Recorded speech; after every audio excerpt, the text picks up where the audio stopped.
failure is purely the beginning of your learning process. Yeah. And if you view it as something to learn from, it can be a very, very positive thing.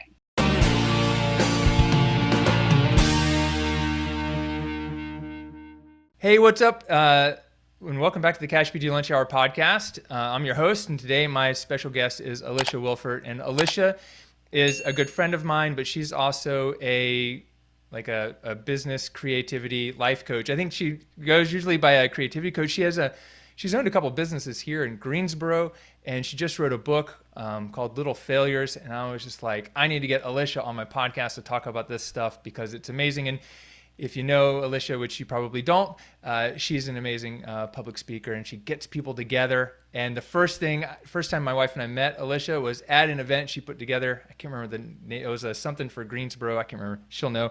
But anyways, we've known Alisha a long time, and I'm super stoked to have her on the show. So Alisha, thanks for being here today. Oh, Aaron, thank you so much for having me. It is really a pleasure. Yeah. So just for context, let's see. What was the name? What was the name of that event that we brought our daughter in our sling, and it was something downtown? What was the name of that? I can't remember. Sophie was like a week old. Yeah, I feel like she was like a couple months old. Yeah.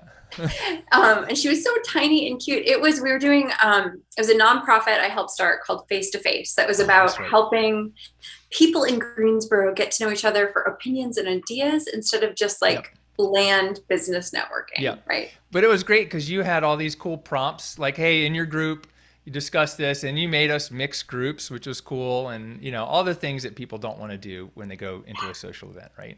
Yeah. Friend raising at its finest. Yes. Yeah. That was perfect.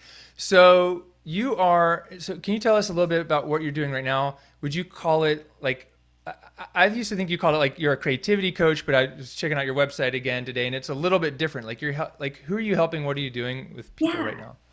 Aaron, I work with typically women, sometimes men, but anyone who is going through a big life or business transition. Mm-hmm. And I work with them to move them through that transition with more grace and ease than if you were doing it by yourself. And I use creativity and positive psychology to move folks through those transitions. Yeah, that's awesome. So who's that? Is that someone changing job, or is that someone starting a bit? What kind of transitions are we talking All about? Of those. Yeah. So it started with women who were just feeling stuck, there's got to be more to life than this. And then I realized that the women that we magnetize one another, that we end up finding one another, were the ones that are spiritually seeking. They are typically really creative souls. Maybe they're makers. They've maybe started a business or are on the verge of starting a business, or are looking to make a pivot within their business. So I do attract a lot of entrepreneurs. Yeah, as well. Awesome. Or what are some of the challenges that they're having, that are getting them stuck, and they're and they end up reaching out to you? What are the problems that they're experiencing? Let's say it's a career thing. Oftentimes there's this knowing that they're not reaching. It's this inner knowing that they don't know how to articulate, where I'm not reaching my full potential where I am. And it's probably time for me to make a change, but change is scary because what if I fail? Or I've got this business idea. I think I want to run with it, but I'm terrified of failing. So they're gripped in that place where fear of failure is keeping them out of action, or they think that something they don't want to do it because they're waiting until it's perfect, which I know you have a saying around this that is my favorite. Do you want to share that? Yeah. It's 80% is good enough. Oh my God. Yeah. But most people don't think like that, right? They think it has to be 150% perfect before they launch it. And then you lose the magic of getting it wrong and what you learn from that and iterating. So just for instance, you said you didn't know what my title was because it was different when I started. Well, It didn't work that way. It doesn't work that way anymore. And I had to learn that that's not quite the right title to attract my target market. Mm-hmm. And so it's new iterations, but it wasn't perfect when I started. And it will probably change again in a couple of years. Who knows? But you got started. But I got started. Yeah. So let's say like, just for like, I don't really know like where you've been in the last year. Like, what kinds of things are you doing? Group coaching, one-on-one coaching, courses? What are some of the things that you're doing right now that are working well for you, and like that people are like like I know you used to do like some different retreats and like the tarot card readings and writing postcards. Like, what is it that's working for you right now?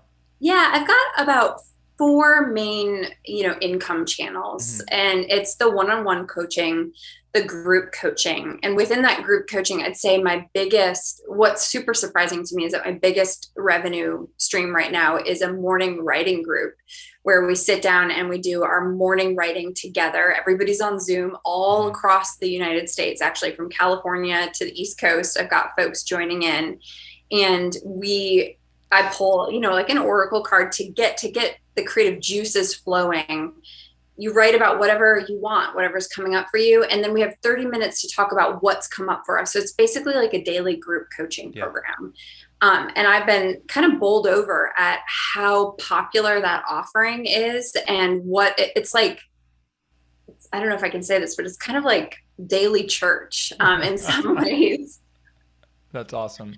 Those are so group coaching, individual coaching, and I do a lot of like workshops and online retreats and things like that right now. Yeah, that's cool.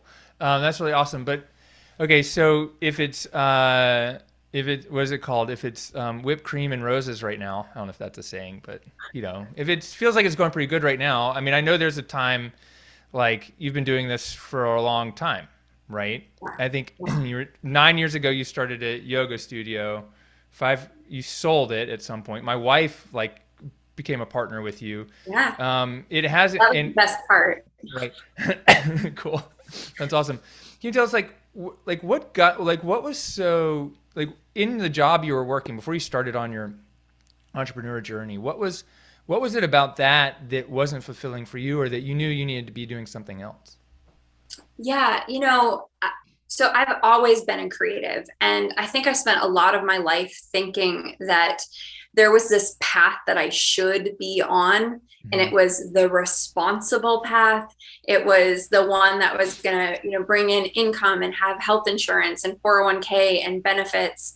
And I couldn't imagine anything looking different than that. But I got to this place where I was doing that, and I was doing it very successfully. So I was in sales for a Fortune 500 company, and I could work.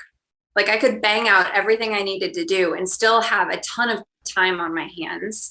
And I was number one in sales often within my group. So I'm like, if I'm doing this, what is it? What are they all doing with their time?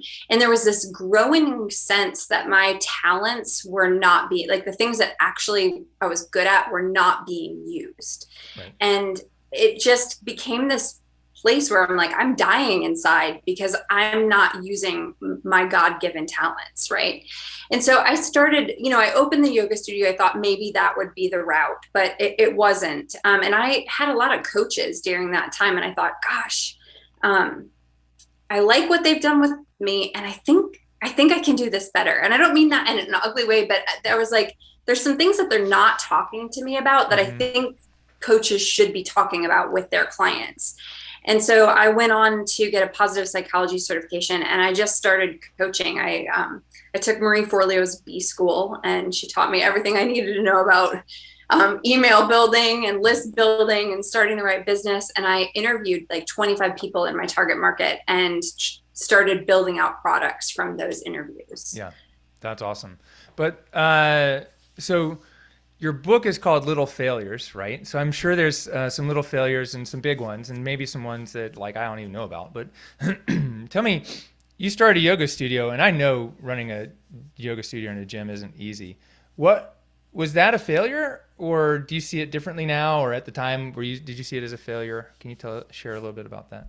Yeah, I kind of want to define failure a little bit. Yeah. So people get so so weird about the word, right? Failure. It's like one of the least exciting things that people ever want to talk about. You start talking about people or about failure, and people like start squirming. Like, every time I would do these interviews with folks, they'd be like, "Ooh, I don't like that word." And I'd be like, "Okay, hold on a second. The word is neutral, right? It's you're just assigning some energy to it here. And that's not really it's neither positive nor negative.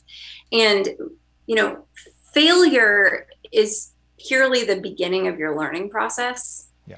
And if you view it as something to learn from, it can be a very, very positive thing. Right. So with that framing.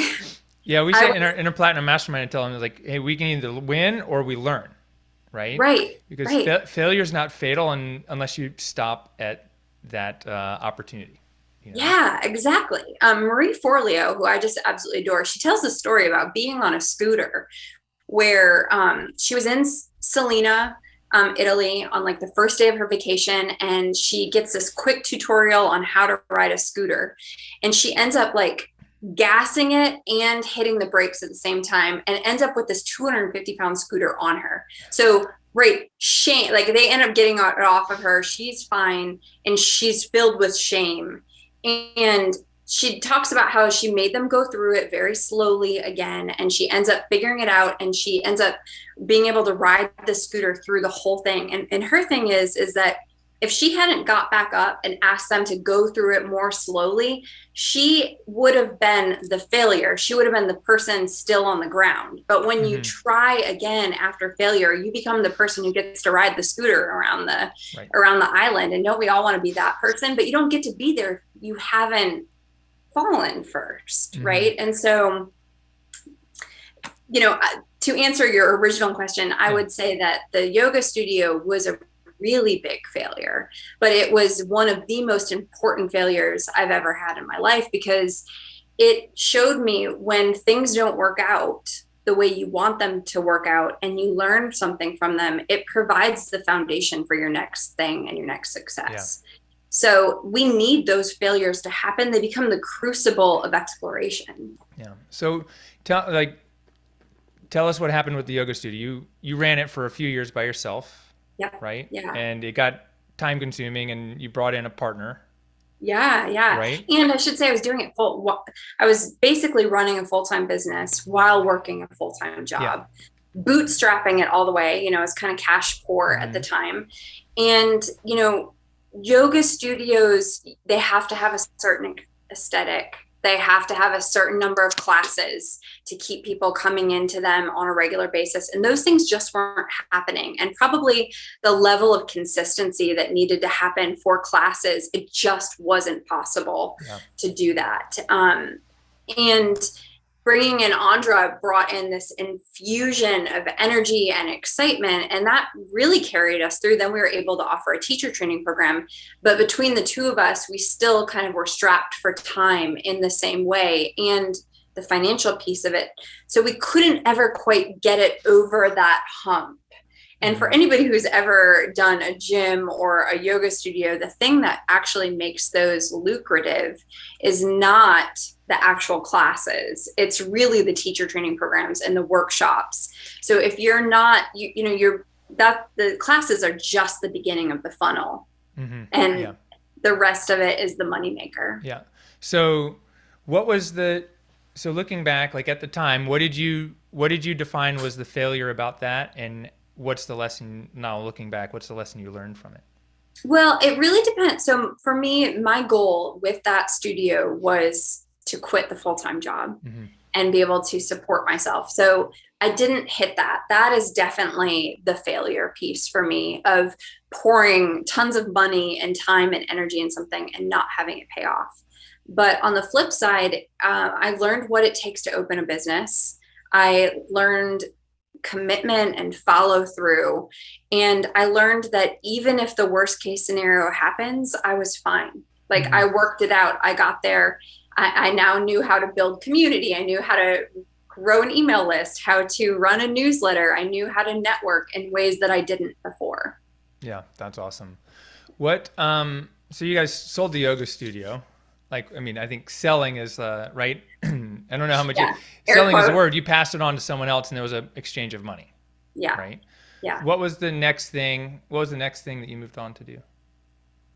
Well, almost immediately I started coaching. So I started building Yoke and Abundance, this iteration now. And it has just been layer upon layer of learning experience. But I did quit my full-time job in order to do that, because that was a learning experience from the last one. Like, it's almost impossible to do two really big things at once, right? Yeah. And now, in that, you know, my biggest fear came true. So I was terrified of bankruptcy, and I did. So a caution to your audience is be careful what you focus on. Like, don't focus on the fear, focus on what you're building, because what you focus on grows. And I think that, I don't know that it was inevitable that I end up having to file for bankruptcy, but I think if I had focused more on what I was growing instead of the fear, that would have really helped out. So I learned something there too. What was it? The focus was it, were you just like, I owe so much money, I don't know what I'm going to do? Yeah. And, you know, in the beginning, when you're building a business and you haven't quite figured out, you haven't dialed in your ICA, and you haven't, you know, dialed in, you know, what's going to bring in those folks, you know, you got to be careful with your debt to income ratio, which, you know, got out of hand for me. Yeah. So, what happened next? So, like, you go into bankruptcy at the same time you're starting your coaching business, or was one before the other? About 2 years later. But you know, at that point, 2 years in, I knew, like, I was seeing enough success within the business. It just wasn't enough to fix the hole that I was in. Right. And so, you know, that was a big turning point with me of, am I going to stay the course? And I knew in my bones that I was doing the right thing. Sometimes we get those taps, intuitively speaking, and we know we've got that wisdom inside that we're supposed to keep going. And I knew I needed to keep going. And I'm really glad I did, because I love my job and I love the work that I get to do. And I've worked with over hundreds of women at this point, and it's fun. That's awesome. What was the turning point? You know, what was the thing that, you know, so you file for bankruptcy and then you keep going. I mean, something changed because you aren't doing the same thing, you know, right. And I don't know if you've, like, how the bankruptcy ended, like, what is it? It wiped away your debt and you have terrible credit, and then you just keep. Yeah, pretty much. It wipes away your debt. You have terrible credit. You have to disclose that you've been through bankruptcy basically for the rest of your life, which is a little bit scary, but, you can still get credit. It took me 2.5 years before I let myself apply for another credit card. So I definitely took some time and changed some habits around the business specifically. And I would say that what changed is I just think I didn't have a big enough nest egg in the beginning to do, you know, there were things that I couldn't get rid of within my life that were income sucking. But when you start a business, you can expect for the first couple of years probably to lose some money. And so just anticipate that, and anticipate that it's going to take a little longer than you think it will in most cases, but that's normal for a business. And what I saw is, even though I was filing for bankruptcy, I was still seeing pretty good year-over-year growth. It just wasn't fast enough yet. So what I've seen is pretty tremendous year-over-year growth. And in fact, so last year I just hit the 5th anniversary. So last year was the 4th year. And I had the best year that I've had yet. And that doesn't mean that there aren't scary ups and downs. There's always scary ups and downs. And I don't think it ever gets less scary. You just get better sea legs. Yeah, that's awesome. So what were the one or two things, like, keeping you from being able to pay off the bills? Was it just the compounding interest, or is it, like, I don't know, like a bad investment you made, or something? I mean, is that compounding interest, and the new clients not coming in fast enough yet in the beginning. So it was that piece of not quite knowing what to do to build the email list, to attract the right ICA.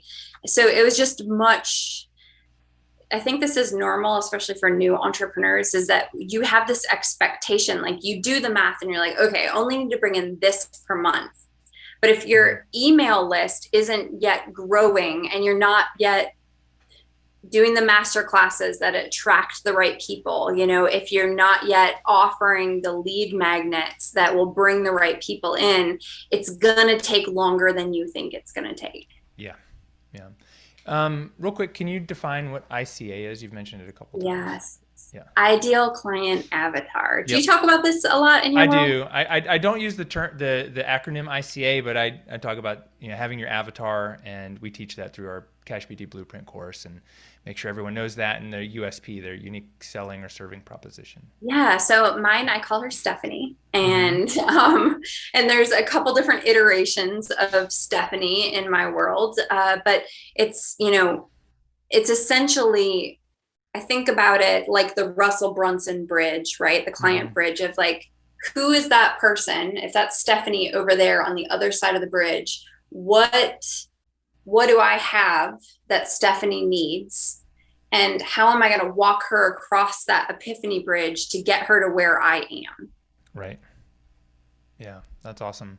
Yeah. I want to know, like, if you were going to look back, well, were there any other failures along the way besides closing that business, bankruptcy? What else is there? Oh, there's much littler ones, right? Like there's the countless times, and this I think would be really interesting to the folks that you speak to, is that, so often you think, oh, I'm going to offer this sale, or I'm going to offer this launch, and it's going to be magic, and it's going to fix everything. And so often when you put that much hope into something, it's typically that's the thing that's going to just bomb. It's not going to do well, at least in my experience.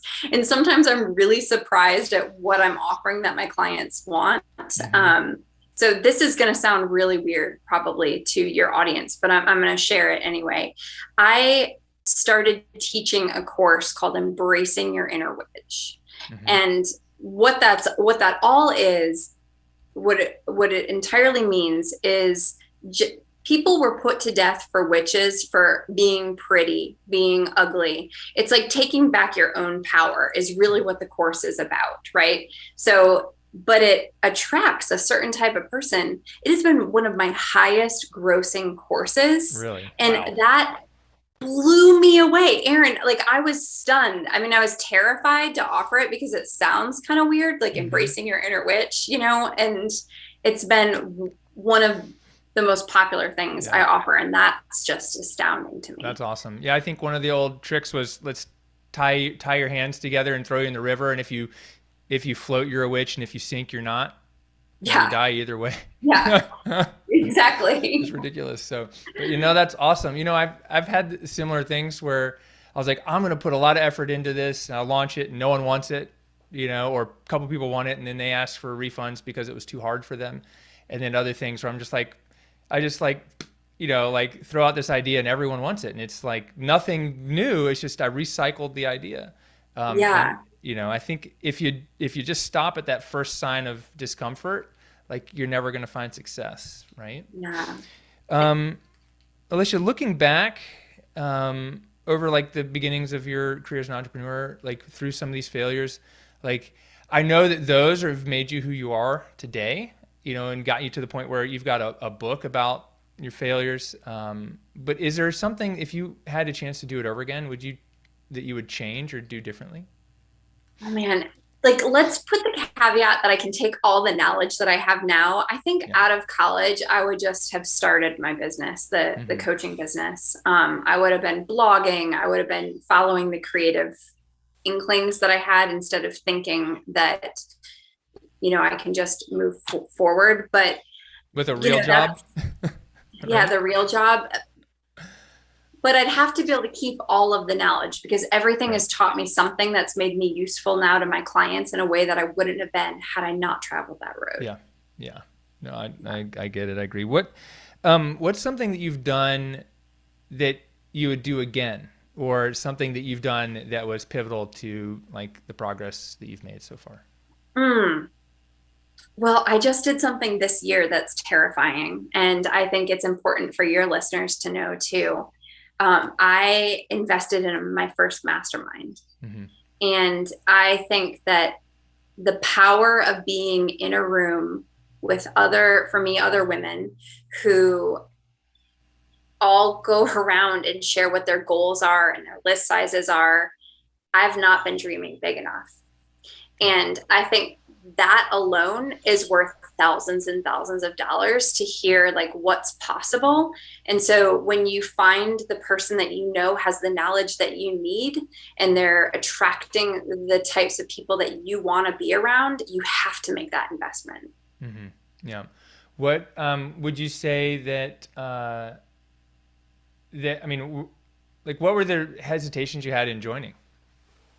Oh, the money piece. I was terrified. It was terrifying given, my background. It's terrifying, but like you're going to make a mistake again.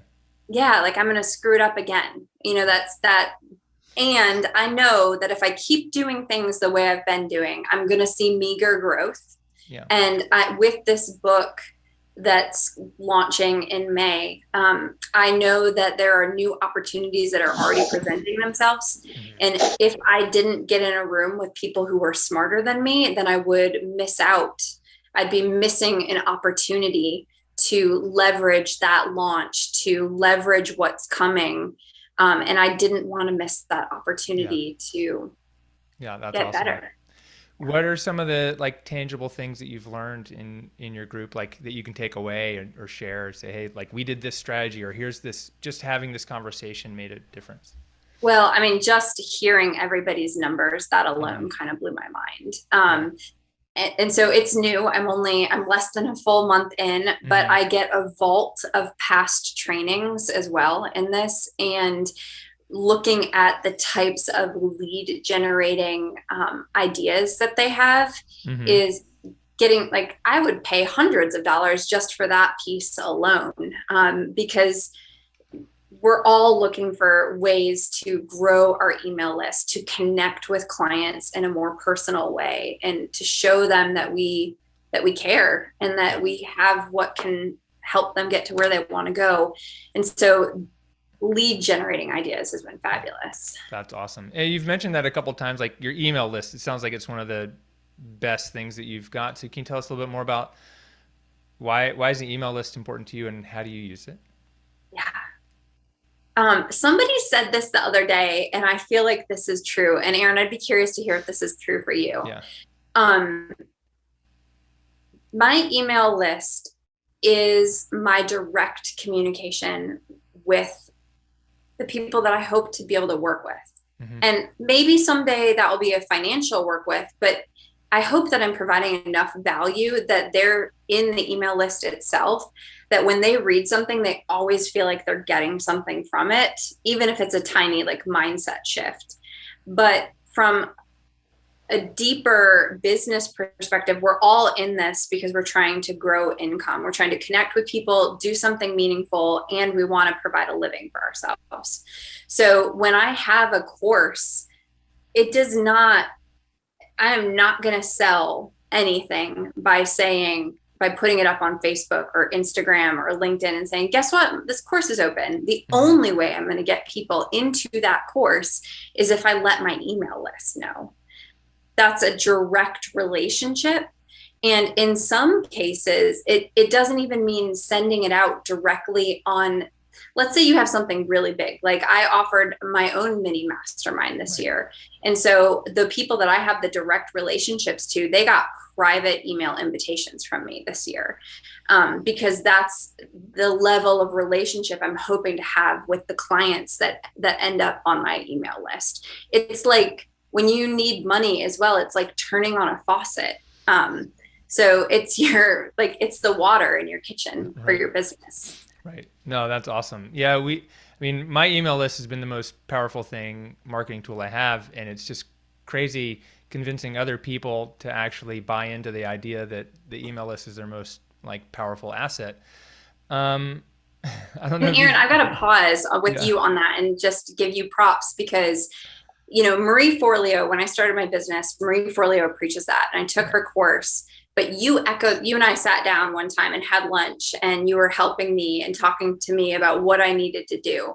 And you just echoed that, and you drove that point home for me even harder. And if you and I hadn't had that conversation, I don't know that I would have taken it as seriously as I did, and I would not be here where I am today. So I just want to thank you for that. And whenever people hear you say that, they need to listen to you. That email list, it needs to be treated like a sacred communication tool. Mm-hmm. Yeah. It's like the gold, but you don't shove it under the mattress. You like look at it and you nurture it and you polish it and you provide value to it. It's amazing. I think, you know, I think people say to me, well, I don't want to be emotionally coercive to people. And I don't want to, you know, like be a spammer. How do you use your email list in a way that provides value and it's not like all about being, what's it called? Unethical, just like unethical. How do you do it so people don't view you as a spammer and unethical? Like what are you doing, or what are you writing? What are you saying? Oh, golly, that's such a great question. You know what? I mean, I first of all view it as sacred communication, and I have something that's really valuable. And if someone wants to work with me, I truly believe that what I have can change their life. And I believe that it is selfish if I don't share that.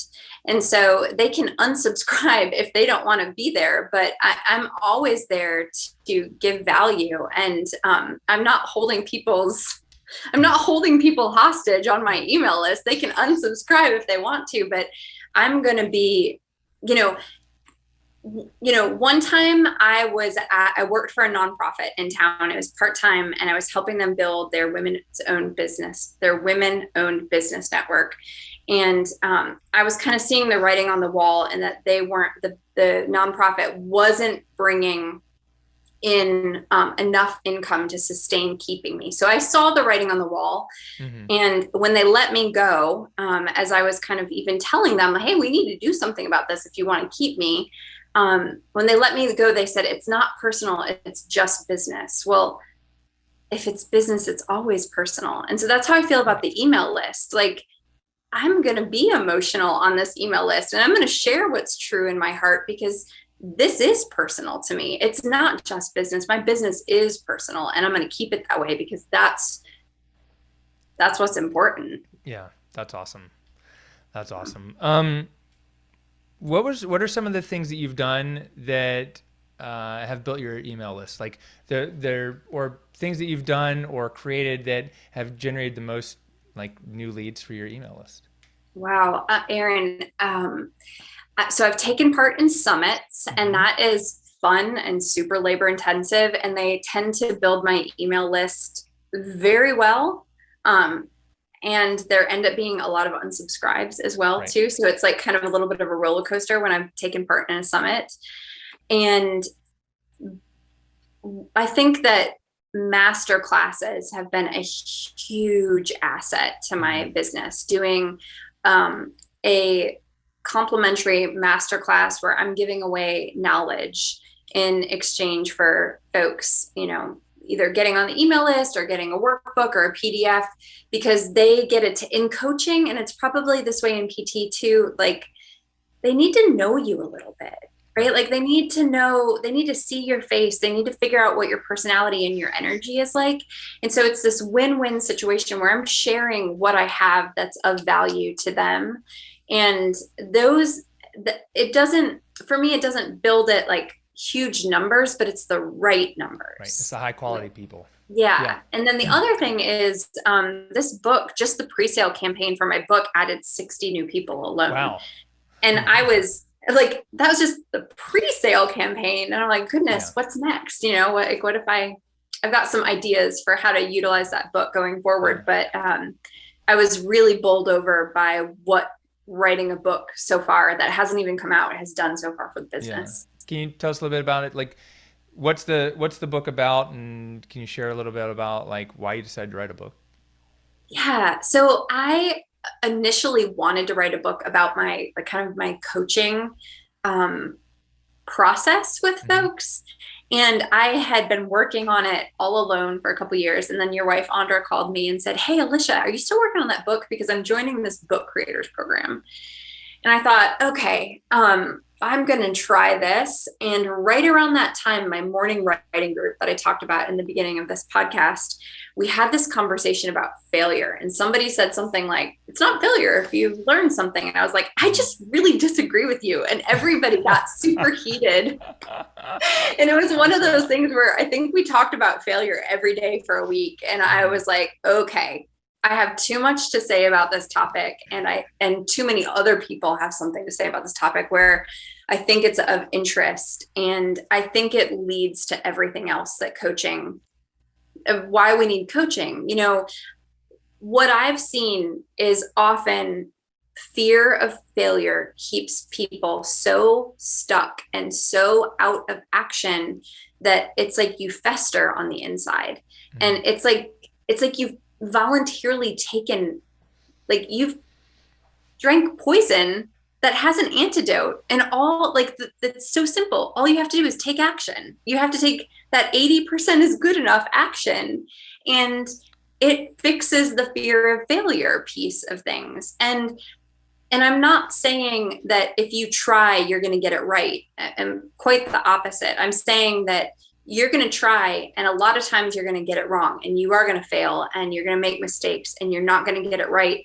But if you stay the course on something that's important to you, those failures are what will make you successful in the long run. If you show me anyone who is super successful, I will show you a ton of failures and that they've hit on their journey that have gotten them to where they are. So to me, it just fits right in with my coaching, which is, I feel passionate about it. I know that we have a hard time actually internalizing that, especially as women.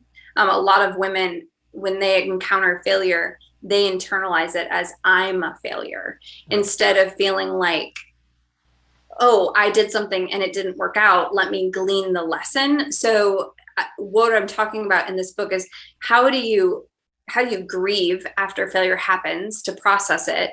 How do you then do what I call the failure SWOT analysis in order to take the lessons and focus on, what needs to be fixed and what doesn't as you move forward?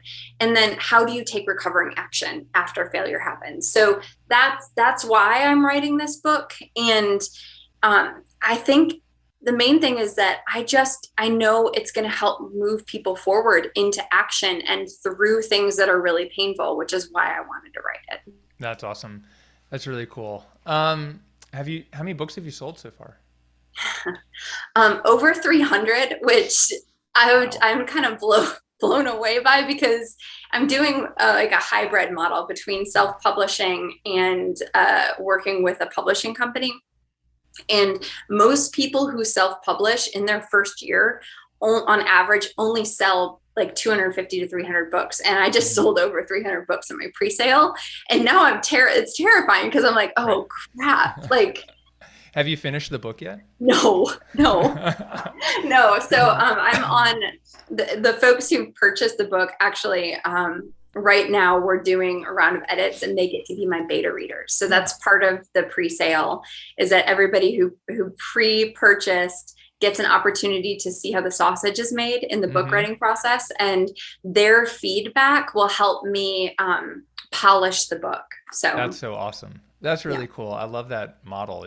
And I think the other thing is that it's probably like, if you had gone and done the pre-sale and you got crickets, you probably would have gone and tweaked, like, okay, do I need to tweak the title? Do I need to, tweak the message or something, right?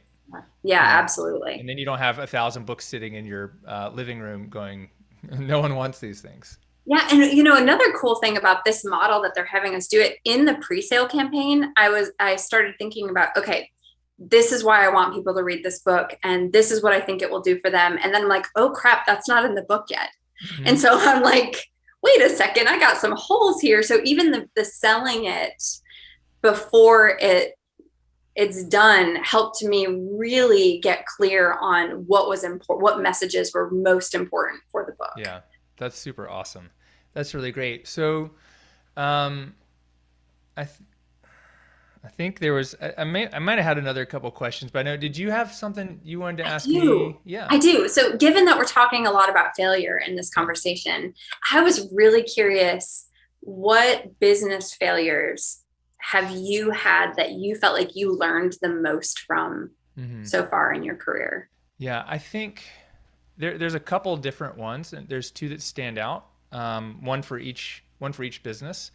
So the first thing was when I started my physical therapy clinic. It's a healthcare business. My dad, who's like been a cardiologist here in Greensboro forever. When I started, everyone still knew him. I think was just a year or two out of retiring, and he's like, Aaron, you need to go market to physicians, and basically like they'll refer patients to you. And so I put a lot of faith in the way it had already been done, and no one referred patients to me. Even someone who said, when I moved to town, your grandfather helped me fill my orthopedic practice with patients. I'll definitely send you patients. Like, I never heard from the guy again. And I just put a lot of faith in the way it had always been done, rather than the way that I wanted to do it. And so I just spent a lot of time. I didn't lose I lost time and money, but I wasn't negative, but it was just super frustrating for me. And so I had to go outside of our profession to figure out, how do I market directly to people? So that was one thing. I mean, I would spend 30 minutes writing letters to every one of my new patients' providers. I would drive to the office to try to hand them the notes in person. I would try to set up these meetings, and it wasn't a good fit for many reasons. I'm a doctor. Like, why do I need to buy the whole office lunch to get referrals? That didn't fit. So it just wasn't right for me. My coaching business, I started my business, the best-selling product I had was the CashPT Blueprint. It was a course on how to launch and scale a six-figure cash practice. Everyone for years was asking me to, hey, Aaron, we want to learn more about marketing. And so I said, okay, I'll put together a marketing course. And I think it was 2018 in January. Instead of launching my course, the CashPT Blueprint, I launched this course, the CashPT Marketing System. And I think I did all my webinars and the whole thing, and I think I sold like 15 or 16 of them, and I had 4 or 5 people ask for refunds. And I was like, what? I was like, what's the deal? Like, I put there's so much gold in there, but people didn't see it, and it wasn't really what they wanted, and it definitely wasn't what they needed. And so, it's like I launched the thing that I thought people really wanted without testing it. And so now I know, like, okay, that's not what they want. So the next thing brand new that I launched was in 2020, was a 5-day mentorship with me, 2 hours a day to teach you how to start a podcast, do webinars, what else? Write a book, and like 2 or 3 other things, like 5 things, 5 days in a row. It's going to teach you all this stuff.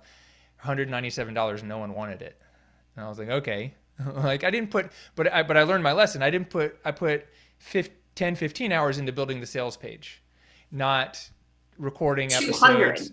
Yeah, not 200 hours and building it out before I sold it. But I put together a sales page, and I wrote out a couple emails. I did some social media posts and responded to a lot of messages, and no one wanted it. And I was like, 2 months later, I changed the title, and I took 80% of the stuff out, and we sold 65 of them at $197. Wow. Okay. What do you feel like those failures taught you about resiliency?